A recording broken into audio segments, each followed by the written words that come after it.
Hey folks, welcome back and thank you for joining us. Welcome to Retirement Roadmap with MasterPlan Retirement Consultants. My name is Evan, and with me as always, financial advisor and retirement planner Mark Fricks. Retirement planning is a process that can take years in the making. As you have certainly heard, it's never too early to begin planning and putting away for your retirement.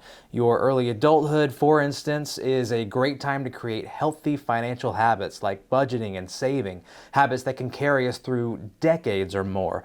But as retirement approaches, how do we know when to shift gears in our planning mentality? Today, we are going to discuss retirement planning steps that could be of potential use to you 10 years away from retirement, 5 years away, and 1 year away from your retirement. Mark, as I just mentioned, for most people, the first 30 years or prior to retirement is fairly straightforward as far as preparation goes. It's called saving. Saving, certainly participating if you have a company 401k or 457 because it has free money, if they're matching, things like that. If your company does not do that, or if you're self-employed, you have to have a little more discipline, but certainly set up a SEP or an IRA or a Roth or something. Time is on your side. And really the only other thing, Evan, as you know, is probably life insurance if you have a family that's dependent upon you financially, or someone else, or maybe disability insurance. So you're right, it is fairly simple. Just it's called taking that time and taking that discipline, and just I remember when I was younger, I was like, retirement is so far away. Why should I start now? It's just so far away. What difference will it make? Well, I've learned over the years it would have made a big difference if I'd started earlier.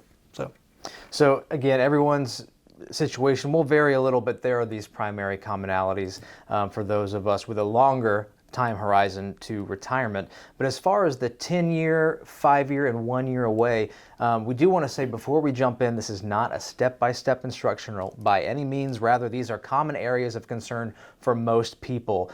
This will be different in one area or another for everyone who listens or watches this video, but depend entirely on your individual situation. So let's jump into 10 years away. The first thing I have here, maximizing contributions. Yeah, again, if you have the ability, and hopefully by this time, let's say you're probably 48 to 52, 50 to 55, whatever. Usually the kids are mostly gone or halfway gone, maybe a little bit of college left, but if you can start increasing those contributions, plus as you probably know, at age 50, you can begin putting in more money. It's called the catch-up contribution at work. Also in an IRA or an individual Roth, you can put in more money once you reach age 50. So if you have that ability, if it doesn't happen all at once, that's okay too. Put a little bit more at age 50, then at age 51, and so forth and so on. But by increasing that, it just increases your growth that much more. So definitely take advantage of any catch-up contributions that you can make, from that point forward. If you can, if you get a raise, don't spend it. Let that be part of your catch-up contribution as well.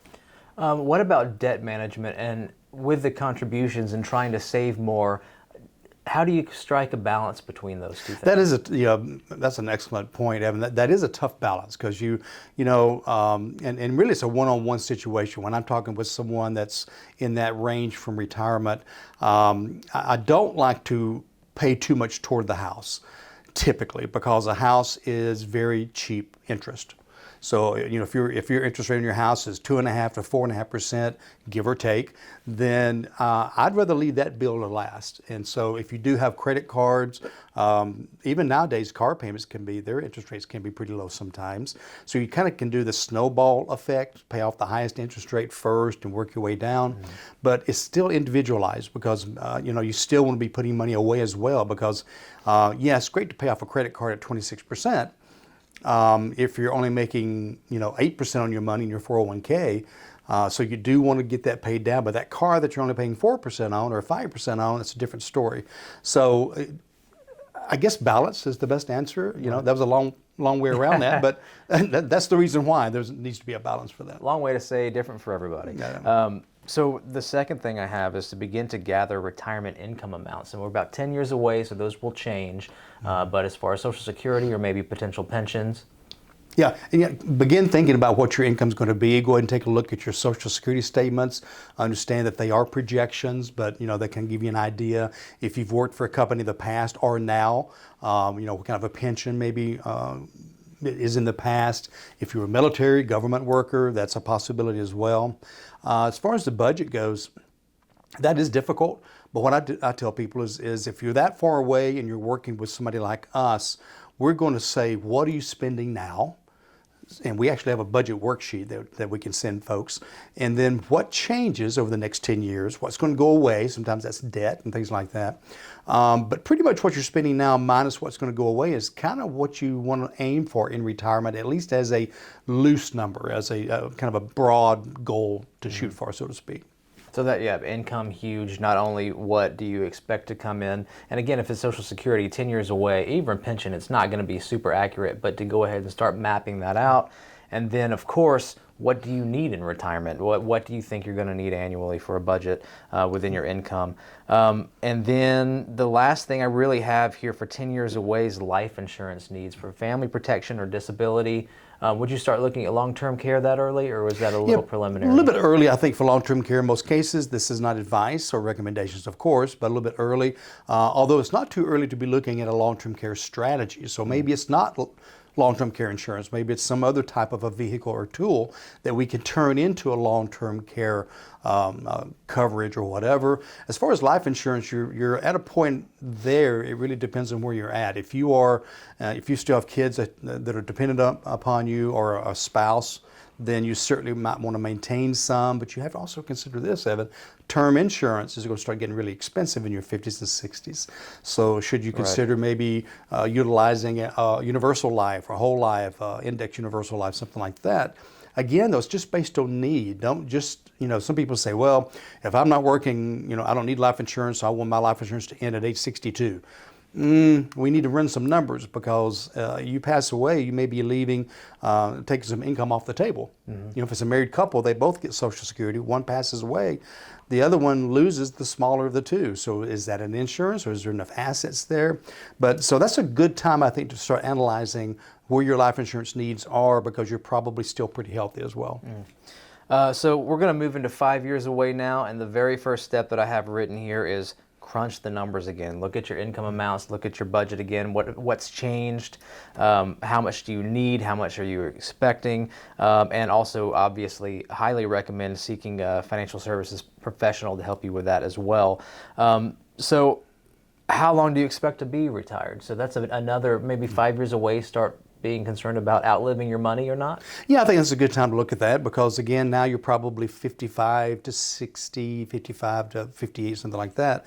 And so you have a little bit better idea about your current health. We talk, as you know, Evan, we talk to folks about their family history, their genetics, how long did grandmother live, how long did mom and dad live, brothers and sisters, aunts and uncles, things like that, and then take into account their lifestyle and how they took care of themselves, and then look at yourself. Am I exercising? Do I smoke? Do I drink a lot? Do I whatever? And that sounds kind of weird, but it's important. I mean, it really is. I had a lady the other day, she said, based on our history after a 5-minute discussion, she said, I may have to use 95 because with technology, she got it. With technology, the advancements we make exponentially now, they say, I've read, whoever they are, that the human body and mind can last to age 120. But because of disease and all these other things, but with the advancements, and they say the first thing that goes away is mobility. Well, gosh, half our clients have replacement knees now, right, and hips and all these, and so we're replacing these items. And so, longevity is very important to look at as well. And just kind of, again, those numbers we talked about earlier, we can zero in a little bit closer, a little bit tighter, because 5 years have passed and 5 years away from retirement, and we can have a better idea of what's happening, what's gotten paid off. All the kids will be out of college. We got the last kid out of the basement, whatever it may be. So I think you start narrowing that down. And I think if you're not working with a retirement consultant by that time, that's a good time to bring one in, because Yeah. they're going to know things that a broker and an advisor and insurance agents don't know. They're not going to know about Social Security typically. They're not going to know about income planning, Medicare planning, long-term care planning, all these other items that come into play, as opposed to, hey, when I was 35, I just wanted to grow my money. Yeah. So a good time probably to bring some. Now, I'm not saying if you're a year away that it's too late. As you know, we've had people retired 7 years, and they come to us and say, I'm starting to worry about this stuff. But that's a good timeline, I think. We've had someone approach us, a brand new client, 2 weeks before he planned to retire, and he did. We got him through. We got him through, yeah, sure did. So we did crunch the numbers already, 5 years away, but this is really the time, probably for our average client, that we would recommend create the income plan now. Like, the numbers are reliable enough, 5 years away. We can really map out the income, the retirement expenses, overestimating when possible. So yes, and seek a financial professional for that, because there are a lot of unknowns and things that you want to make sure are covered. And Well, probably, I'm sorry, please, Evan, no, I please. didn't mean to interrupt you, but probably also a good time to be, and you may be bringing this up next, reassessing your allocations. Yeah, exactly. That was my next point. Okay. Absolutely. And so, I'm not saying just go totally conservative at all, but I'm saying maybe creating some additional buckets. Most people come to us with one or two big buckets of money, a 401k over here and a spouse with a 401k or whatever. And so they were designed for growth. Well, now we're entering a phase where 5 years away from, we're going to have 6, 8, 10 needs. Because now it's not just about growth. Now it's short-term growth, tax-free growth, tax-free income, regular kind of income, all these different kinds of things. And so 5 years away is probably an optimum time to begin putting those together, or at least having a plan. And if you're 59 and a half, you can actually go ahead and start putting these accounts together. Because at 59 and a half, you can roll over a 401k from your work into individual accounts. And so we can begin the process of getting these accounts set up so that by the time retirement comes, they are seasoned and ready to go. And we can't stress enough, we do in nearly every episode, how that allocation of assets and figuring out what buckets need to be where, that works directly into your income plan as well. Those work and breathe and Totally affect each together. other. And Mark mentioned earlier your long-term care strategy that you develop, that can work directly with how you're allocating things and developing your income. So we can't stress enough how much each one affects the other, and how they really need to be conducive and move forward together as one overall plan. It's very interesting.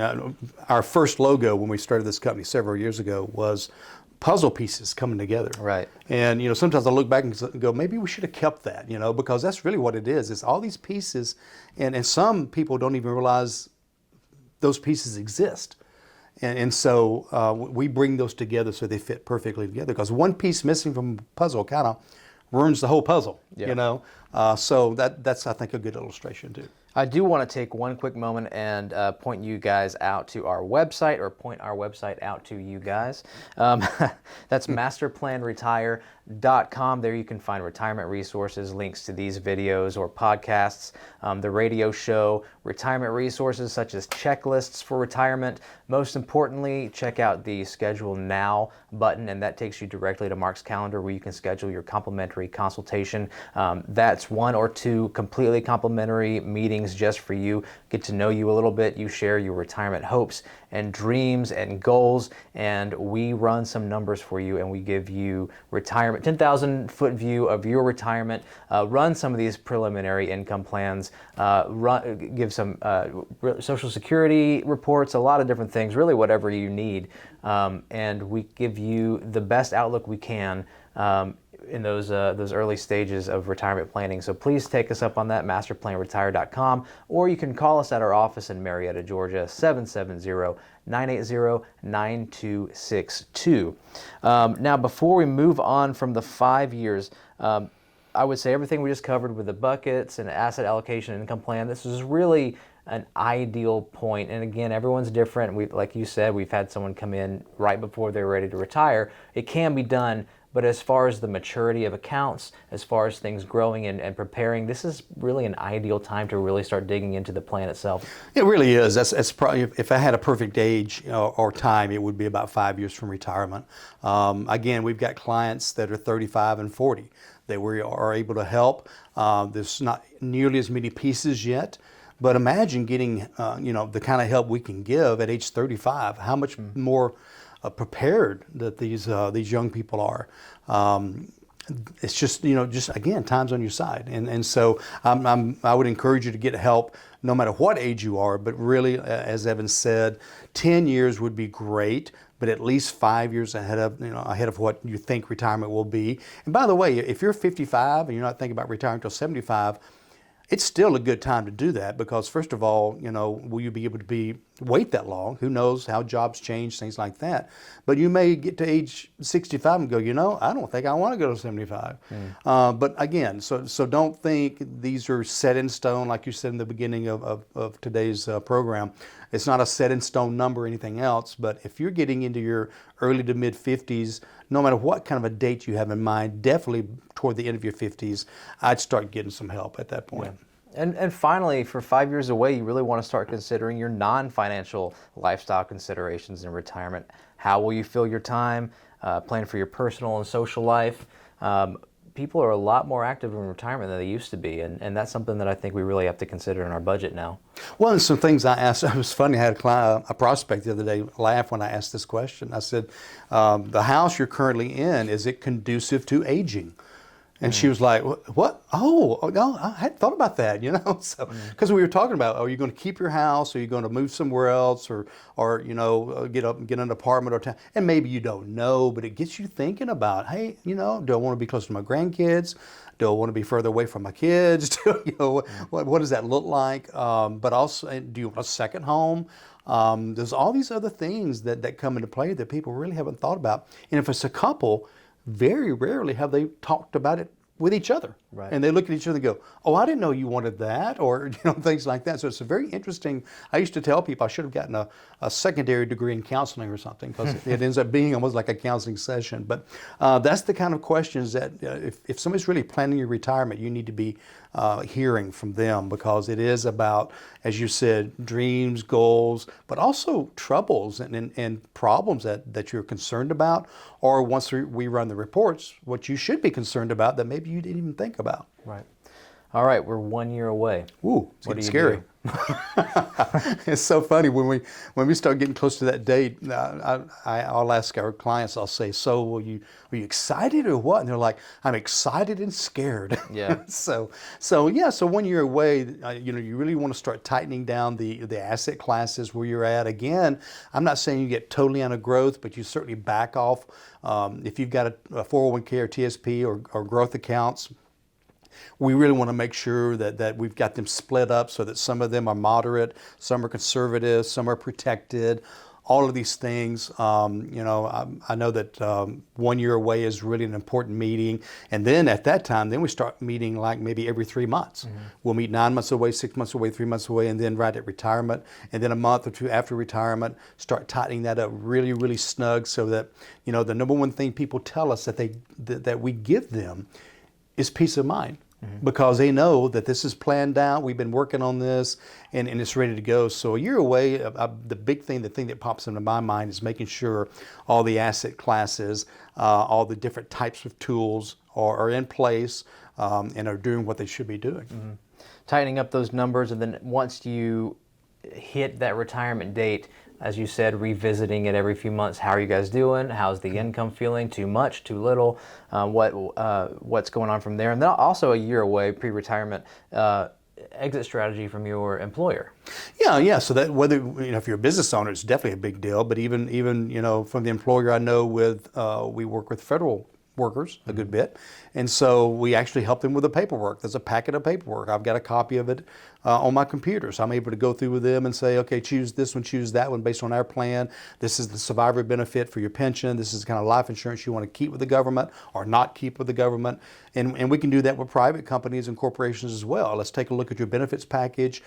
People bring in that package they just got from their employer, and it's got all these different things and decisions to make. And so we're able to actually walk through that. I've even gone on the Social Security website and helped people sign up for Social Security, because they've not done it before, and this is brand new, and they may or may not be comfortable with the web, and now everybody signs up with Social Security on the web. That's the way it's done now. So it's a very much a hand-holding period. And as we get closer and closer to retirement, now we're holding both hands, and now we're probably holding them around the shoulders as well to guide them through that process. If it's applicable for your age, in and around 65, is an opportunity to learn about Medicare, educate yourself a little there. Yep. We also have consulting on Medicare, Medicare Part A, Part B. We explain what it is. It's so confusing. There's many choices, and everybody has a different choice. And what I mean by that is, I just don't go up and say, take A, B, and plan G or whatever. It's totally different for everyone. And so that's something else. It can be scary. And then the other thing too, Evan, is let's say one of the spouses is retiring and they're 65, they're good. But the other spouse, maybe they were on their plan and they're 62. What do they do about health insurance? So we guide them through that process as well. So lots of things to think about, but it's certainly, that's certainly one of the more complicated or confusing areas, I think. And if we've done a good job at the 10 and 5 year mark, then we might already know what we're going to do with Social Security, when we're going to take it, whether it's maximized, but we're getting close to pulling the trigger on maybe one of the two, if they're spousal or whatever your income need there is. But it should be written out on the income summary at that point. We should have a good idea. But just like every other part of the income summary, it is a living document, as you would. I was just thinking that it's changeable, it's flexible, whether it be before you retire, as you retire, into retirement. It's changeable based on your circumstances, based on new laws, whether it be Social Security laws, whether it be tax laws, whether it be estate planning laws or estate death tax law, whatever, it has to be changeable. And so we do that frequently. We had somebody the other day that we were planning on taking Social Security for one of the spouses and wait till 70. But because of some circumstances, we pulled it back to age, I think, 66, 67, and it still worked really, really well, and it helped them in another area. So it's a plan, but it's not etched in stone. It's certainly flexible. Well, and lifestyle changes. What if you had a life-altering event for the better and decided that you needed to see the world, and your bucket list just got pages and pages longer? That's a reason too, and it has to be flexible. I mean, it could be so many things. I mean, I don't want to talk about bad stuff. Let's say that you've got a couple of 65-year-olds and they come and say, we just found out we're pregnant. That's happened too, actually. Believe it or not, we've had that happen. You never know. So, well, and then and again, just to reiterate, the changing RMDs are something to consider as well, because once you get into retirement a little bit, what are you, 73 now? Yep. We're considering RMDs. How is that going to work into your income? Are you just taking it on top of everything and then just eating the taxes, or are you going to put it as part of your income plan? There's a lot of things to think about there. I do want to thank everyone for joining us today. Remind everyone to go to our website, MasterPlanRetire.com. Again, you can find retirement resources there, links to this radio show, our YouTube as well. Please, if you are interested, check out the Schedule Now button. It'll take you directly to Mark's calendar, where you can schedule your complimentary consultation with Mark. Any words on the consultation? I really encourage you to visit the website, bookmark it. It will be an ongoing resource for you. Take advantage of the initial consultation. It is complimentary. It's my time I'm giving to you, 1 or 2 meetings, depending on what kind of reports you want run. And it just tells you where you're at versus where you want to be and how do you get there. Yep. I mean, it's about as simple as that, and who wouldn't want to know that, okay? Maybe you just have a question about retirement. Maybe it's 1 or 2 questions. That's fine. I field calls like that all the time. So we can do a phone call, a Zoom call. We have a home office here outside of Atlanta. We have satellite offices around the Southeast. So whatever works best. But in the meantime, take advantage of that. And any closing words from you? MasterPlanRetire.com, phone number 770-980-9262. Come on by to the office if you're local. We'll buy you a cup of coffee. Mark, farewell words? I just want to say I hope everybody has a great day, great week. I hope to see you soon. And in the meanwhile, plan well and prosper. Take care.